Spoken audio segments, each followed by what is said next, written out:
जय श्री राम। योगेश अनंत काले सभी सुनने वालों को प्यार भरा नमस्कार। मित्रों, गत हफ्ते से मैं अकबर के बारे में जो पॉडकास्ट कर रहा था, तो हमारे कोई नदीम खान जी है, उनको बड़ा दुख हुआ और उन्होंने मुझे कुछ हिदायतें व्हाट्सएप पे भेजी और उन्होंने कुछ सलाह भी दी कि भाई इतनी नफ़रत क्यों फैला रहे हो, इतनी घृणा क्यों बता रहे हो। तो नदीम जी, मैं बताऊं कि मैं नफ़रत नहीं फैला रहा हूं, मैं केवल सत्य कथन कर रहा हूं जो हमसे छिपाया गया है। आपको मेरे वो भाषा पे भी प्रॉब्लम आई है, तो नदीम जी मैं आपसे एक सवाल कर रहा हूं।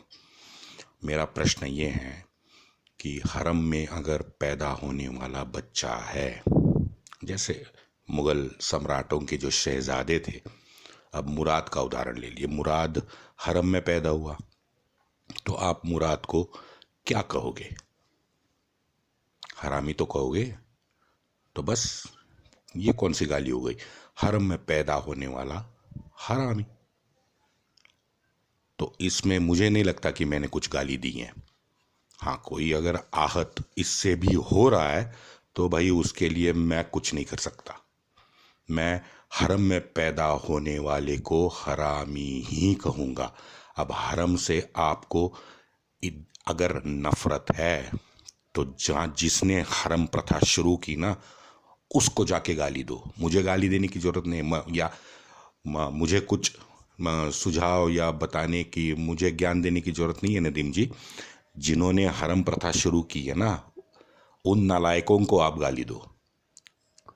हरम में पैदा होने वाले को मैं, नदीम जी, हरामी ही कहूँगा। और मैं ये मानने वाला हिंदू हूँ कि भारत में 99.9% ये सभी धर्मांतरित हिंदू रहते हैं। मोहन जी भागवत जो इन्होंने कहा था कि हमारे भारतीयों का एक डीएनए है, उस पे अंधविश्वास रखने वाला मैं हिंदू हूँ। तो मेरे मन में कोई घृणा, कोई कोई कुछ नहीं है मेरे मन में। मैं सिर्फ ये सच बताना चाहता हूँ कि, और ये हाँ, अत्याचारों के प्रति मेरी घृणा कायम है कि इन इस्लामी मोमिनों ने 1500 साल हम पे जितने अत्याचार किए हैं, उनके प्रति घृणा होना स्वाभाविक है। और ये मैं नहीं कह रहा हूँ, सिर्फ ये अल बरूनी ने कहा है भाई 1000 साल पहले। उसी के लिए नदीम जी, आपके लिए ही थोड़ा सा रिकैप मैं आज करना चाहता हूँ। मैं तो वरना जहांगीर की तरफ लेके जाना था, लेकिन अभी जहांगीर को थोड़ा रखते हैं साइड में और ज़रा देखते हैं रिकैप। क्योंकि नदीम जी, अभी तक हमने 1605 तक का इतिहास तो हमने सुना है। आज थोड़ा सा उसके सामाजिक तौर तरीके से भारत में कैसे बदलाव हुआ ये देखते हैं। हम ये जानते हैं कि इस्लाम पूर्व काल में हमारे भारत में ग्रीक आए, पर्थियन आए, शक, हून, कुषाण, सीथियन, ये सब कबीले वाले या ये यहाँ से लोग भारत पे हमला करने के लिए आए, भारत पे हमला करके निकल गए। लेकिन हमारे हिंदुओं के सर्वसमावेशक प्रवृत्ति और संस्कृति परंपरा के कारण ये जो बचे कुचे जितने भी बाहर के लोग आए थे ना, आक्रांता, ये सब हम में समा गए। आज भारत में एक भी बंदा ये नहीं कह सकता कि मैं हुन हूँ, शक हूँ या पार्थियन हूँ, क्योंकि कोई बचा ही नहीं। और अगर हम राजकीय संघर्ष छोड़ दे तो सामान्य तौर पे सामाजिक संघर्ष का एक भी उदाहरण हमको आज भी नहीं मिलता। और इन सब परिस्थितियों का सटीक विश्लेषण वीर सावरकर जी ने अपने पुस्तक 6 गोल्डन पेजेस में कर रखा है, आप जरूर पढ़ें। हम ये भी जानते हैं कि इस्लाम ने मक्के से बाहर मदीने पे हमला जब किया, तब वहाँ एक बनु कुरेजा नामक जू कबीला था, उस पे उन्होंने पहले हमला किया और बताते हैं कि 800 पुरुषों को इस्लामियों ने काट दिया और बाकी सब जूओं को मदीने से भगा दिया। अरेबिया में इस्लाम छोड़ के अन्य कोई धर्म नहीं होना चाहिए, ये इच्छा स्वयं नबी ने जताई थी। बाद में नबी के बाद 634 से 644 ये 10 साल उमर खलीफा रहा। और ये उमर खलीफा ने सभी जू और ईसाइयों को अरेबिया से भगा दिया था। इसका पूरा संदर्भ तथ्यों के साथ के.एस. लाल जी ने दिया हुआ है। वैसे वहां से जू को भगाया तो जू हिंदुस्तान के पश्चिम किनारे में पहले जहाज लेकर आए। फिर हम जानते हैं वो कैसे वसाहत बनाने के लिए राजा की उन्होंने अनुमति दी। राजा ने खुले दिल से अनुमति दी, अनुदान भी उनको दिया है। और वो दिन और आज का दिन, जू हजार साल से ज्यादा हमारे यहाँ पे शांति से रह रहे हैं। जू पे अत्याचारों का चाहे सत्य हो या लोक कथा हो, एक भी उदाहरण आज भी हमको नहीं मिलता कि जू पे भारत में अत्याचार हुए। वैसे इस्लाम ने जब थोड़ा सा अपना रुख ईरान की तरफ कर दिया था तो ईरान के इरतुष्ट पंथ के अनुयायी बहुत डर गए और अपना अग्नि बचाने के लिए उन्होंने भी ईरान छोड़ दिया। कहाँ आ गए? उनके पूरे जहाज गुजरात के संजान में आ गए।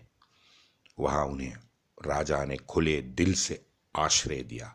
और आज भी जैसे प्रभु उनके बारे में प्रसिद्ध कथा है कि वो राजा के पास गए, अनुमति मांगी। राजा ने पूछा कि भाई समाज में कैसे रहोगे, तो उन्होंने कहा कि दूध में शक्कर बनकर रहोगे। तो सही मायनों में मित्रों दूध में शक्कर बनकर ही ये अनुयायी समा गए। और आज हम उन्हें पारसी कहते हैं। बताने की जरूरत है नहीं कि पारसियों का भारत में क्या योगदान है। पारसी ना खुद सुख शांति से रह रहे हैं बल्कि पूरे भारतीय समाज को भी सुख आज भी दे रहे हैं। सीरिया और ईरान के ईसाइयों ने भी अपने ऊपर हुए अनवैध अत्याचार के कारण अपना देश छोड़ा है। और वहाँ ऑर्थोडॉक्स चर्च का भी उनको विरोध था। तो जाहिर है पश्चिम की तरफ तो वो नहीं जा सकते थे, तो वो आ गए विश्व की सबसे बड़ी धर्मशाला हमारा प्यारा भारत। जब ये लोग सीरियन ईसाई जब मलबार के केरल में पहली बार उतरे तो वो लोग उस एरिया से वाकिफ थे, बिकॉज पहले से व्यापार संबंध उनके दृढ़ थे ही। तो उसी वजह से कैना का व्यापारी और बिशप मार थॉमस के नेतृत्व में ईरानी और सीरियन क्रिश्चियन केरल के कैंगनौर के पास सन 345 में उतरे हैं। यहाँ भी गुजरात के राजा की तरह ही राजा ने न सिर्फ उनको आश्रय दिया, जमीन दी और सबसे एक महत्वपूर्ण कार्य किया कि इन सभी निर्वासित ईसाइयों को गांव की पंचायत में जगह दी। ये अभूतपूर्व मित्रों निर्णय था। हम ये जानते हैं कि हमारी पुरानी लोकशाही व्यवस्था में भी हर गांव में पंचायतें बैठती रहती थी गांव के विकास के लिए। और इन पंचायतों में 4 वर्ण के 4 प्रतिनिधि और 5वां प्रतिनिधि जंगल पे उपजीविका करने वाले हमारे हिंदुओं का था। अब उस पंचायत में राजा ने इन ईसाइयों को शामिल किया, लेकिन वो तो गद्दारी तो उनके खून में थी, तो देश के साथ तो वो गद्दारी करने ही वाले थे। आगे चल के फिर इन्हीं गद्दार कृतघ्न सीरियन ईसाइयों ने वास्को द गामा से हाथ मिला के समाज पर वो प्रसिद्ध लैटिन राइट्स थोपे हैं।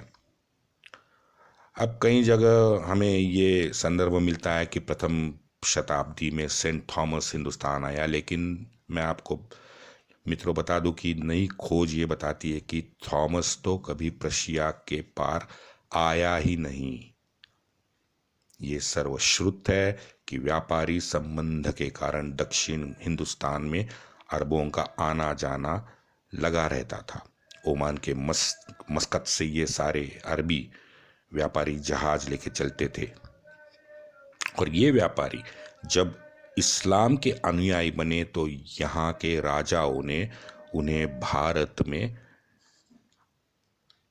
अपना प्रार्थना हेतु स्थायी मस्जिदें भी बनवा के दी हैं और मस्जिदों के लिए अनुदान भी दिया है, तथा उनके रहने के भी, इन व्यापारियों के रहने की भी व्यवस्था राजा ने की थी।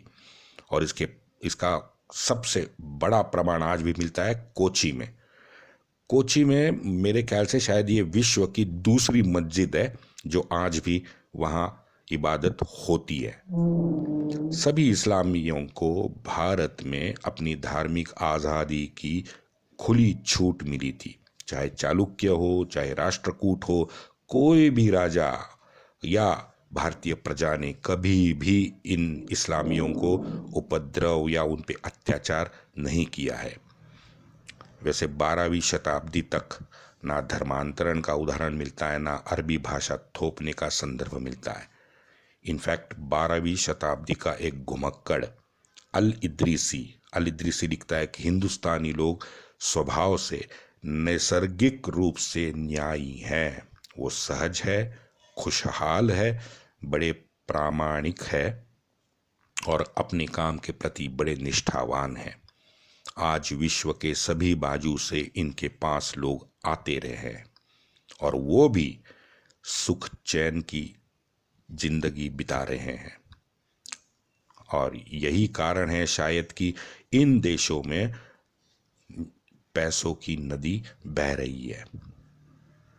अशोक के बाद बौद्धों का सबसे बड़ा सम्राट कनिष्क, जिसने हम जानते हैं कि महायान पंथ निकाला और कुछ नए नियम बौद्ध धर्म में ऐड किए, और उसने विश्व की सबसे बड़ी चौथी धम्म परिषद बुलाई थी।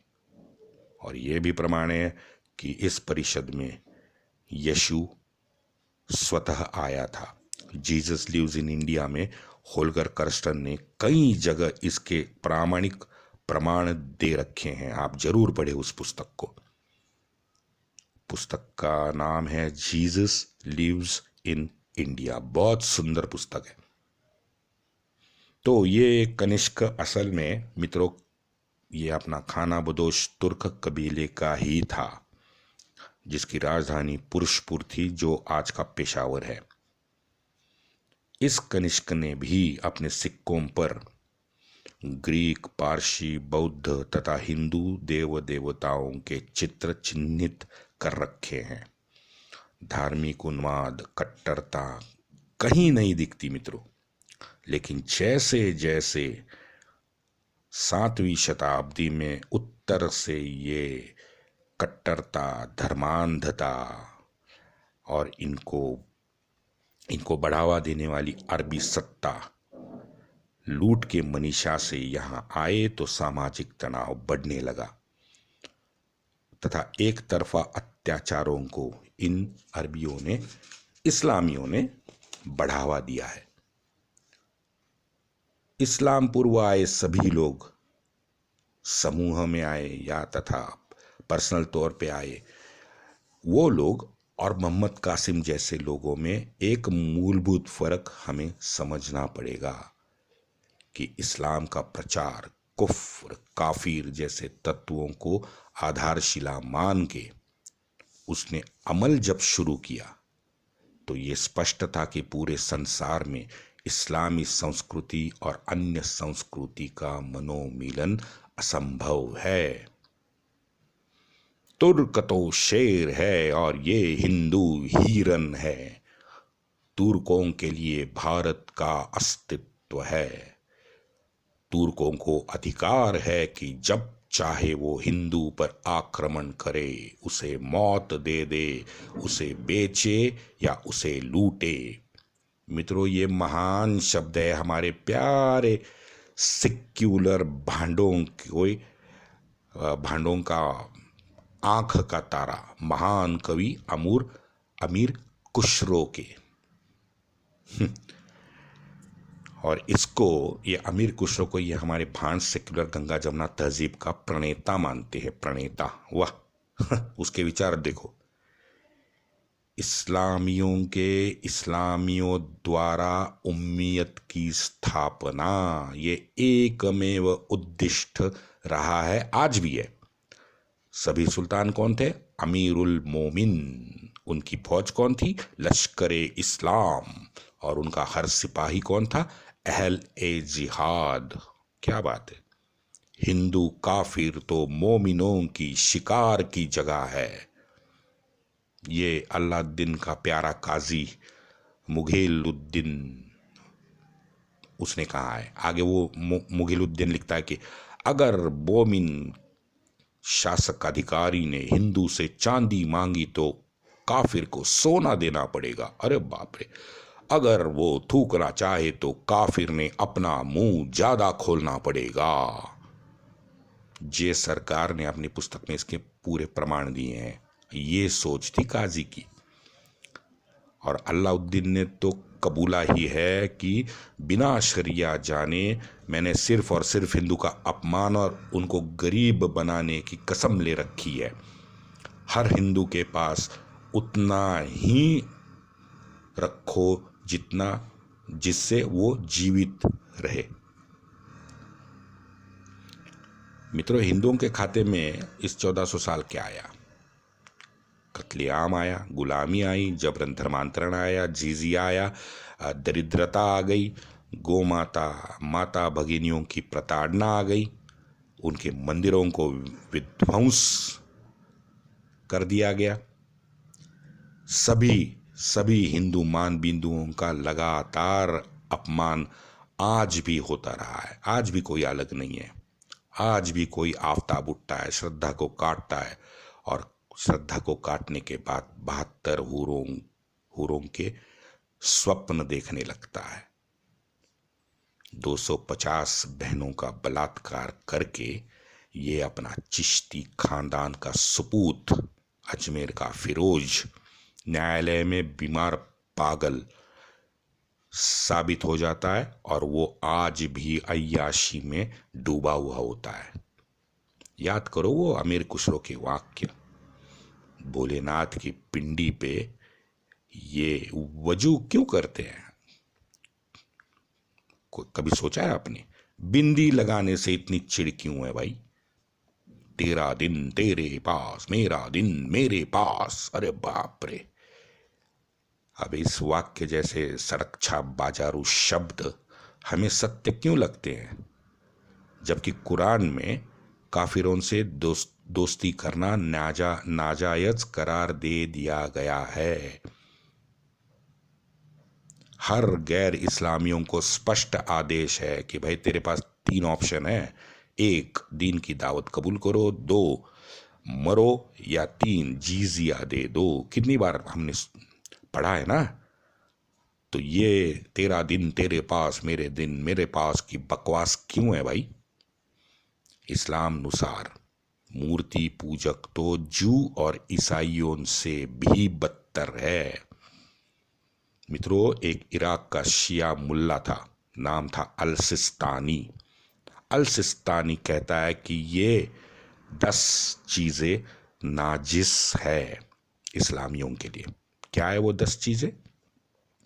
मल, मूत्र, वीर्य, शव, रक्त खून, कुत्ता, सूअर, मद्य, हमेशा गंदी चीजें खाने वाले जितने भी जानवर हैं वो, और आखिर में मूर्ति पूजक काफिर।